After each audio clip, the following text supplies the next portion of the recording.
Sage Steele joins me now. How you doing, Sage?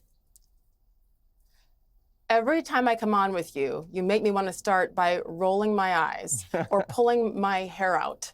I'm great otherwise because of these stories. These topics are insane every time. Go.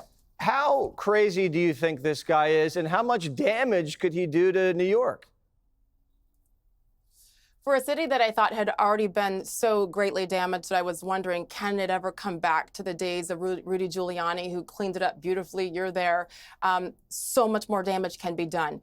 He makes Eric Adams look like a conservative right-winger at this point, based on what he is putting out there. The things that you listed, and how about committing $65 million to trans surgeries for children and adults? How about making it a sanctuary city for queer and LGBT community?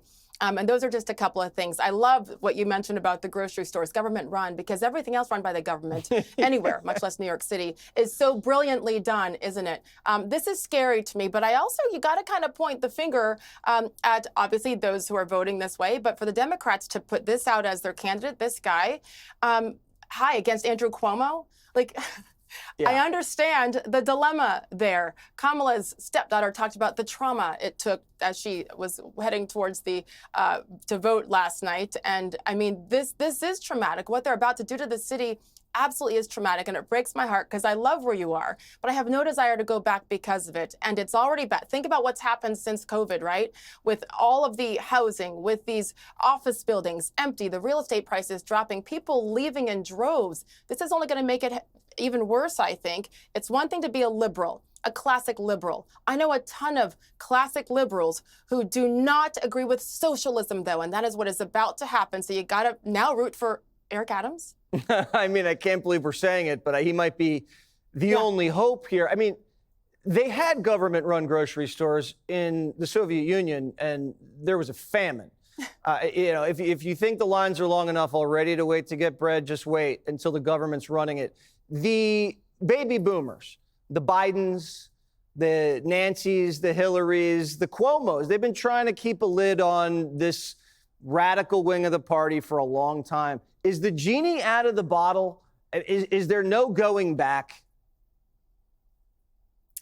I'm a glass half full person. However, with this, there's not much optimism left in my mind because of things like this. When I was in New York the last several times, you go to a restaurant and every single person, leading up to the election in particular, was like, we're done. We're done stepping over homeless people in front of every single business. We're done with the tens and tens of thousands of immigrants who have overrun the city, and then it's been allowed to happen until Eric Adams got smart or started to listen to maybe some strong encouragement from Donald Trump.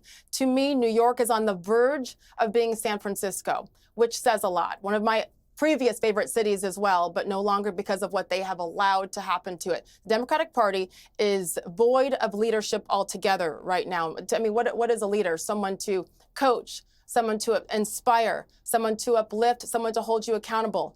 Name me one person in the Democratic Party who does just one of those traits, one of those things for their party. If it's AOC, and as Joy Reid or whoever that was, Letitia James said, Jasmine Crockett, okay, I mean, the only Democrat name who comes to mind is Harold Ford Jr., but unfortunately, he is not running.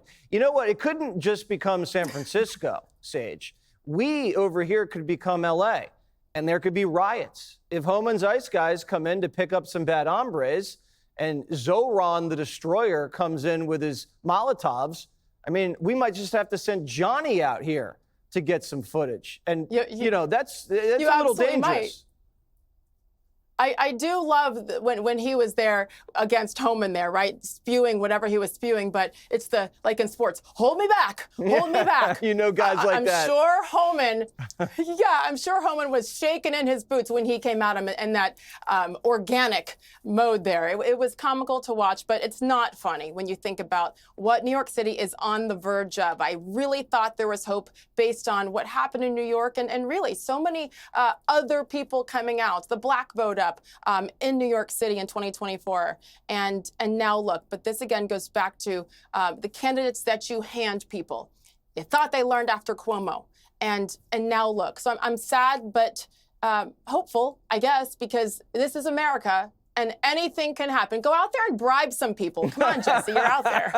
I don't have that much money. Ask Hannity. You'd do a better job at that. I'm getting there, Sage. Make New York safe for Sage. We want her back here having dinner and stepping over homeless people again. Good to see you. Click here to subscribe to the Fox News YouTube page to catch our hottest interviews and most compelling analysis. You won't get it anywhere else.